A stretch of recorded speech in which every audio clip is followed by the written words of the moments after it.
Hey guys, I'm here at our East Rio project. I'm going to go inside and check out the progress.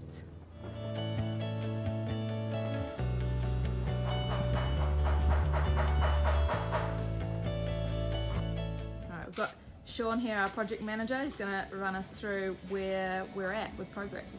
Project's been running now for about 2 months, so let's go inside and have a look, shall we?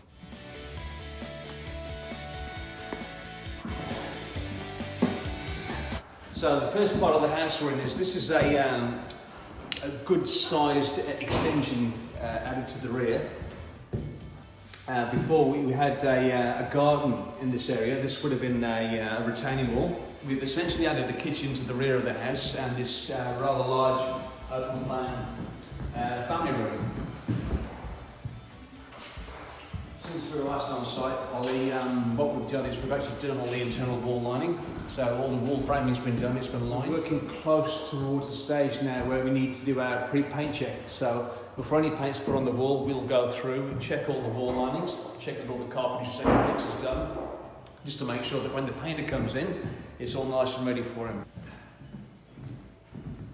Now we've got different levels in the house. It gives it quite a bit of character, and the reason why we did that is we had to follow the lay of the land. So again, the kitchen area is where the garden would have been before. The garden would have stepped up from the back of the house, and so to keep the construction costs economical and give the house a bit of character, we've got a raised kitchen area.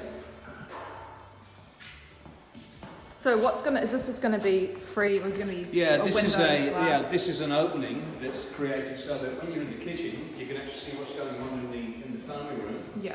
It actually works out quite well. From the family room back, you see those two windows pictured symmetrically, which of course means you can have a nice view of the pool and the pool surround. Once we get some landscaping done out there. Yeah, obviously none of that work's been done yet. There's quite a bit of to be done in and around the pool. So I suppose that shot probably best serves as a before photo. Yeah, for sure. And we'll see it afterwards. What you can't easily tell on the drawing is that now this has been done, you've got a fairly good view of the fireplace and television area above it. And that's where all the cords for the TV and stuff will go. Yeah, a little recess at the back. Yeah, a little recess at the above the fireplace will be at the back of the television, and the reason why that's there is all the cables and all the outlets and everything will be in that little space, so the television will be fitted flat to the wall.